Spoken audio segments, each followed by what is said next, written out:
In 2015, Shannon Perry Wieland was inducted into the UNI Athletics Hall of Fame. She ranks second all-time at UNI in assists with 4,881 and was named the MVC Player of the Year in 1998 and 1999.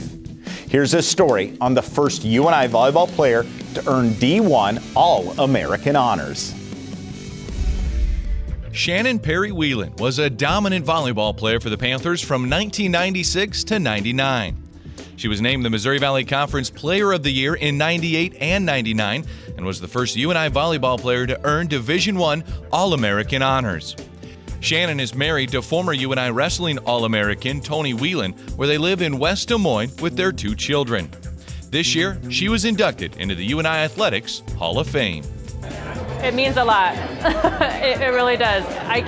It's been 15 years since I graduated. It doesn't seem like that. It seems like just, a couple years ago.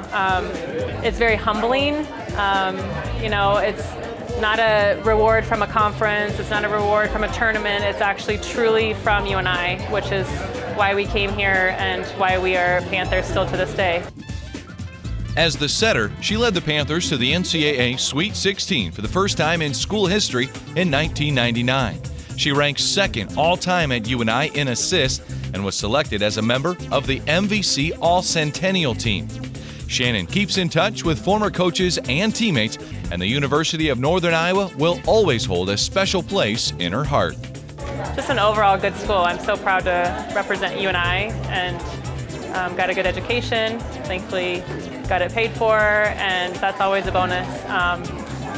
It's just great to be a Panther.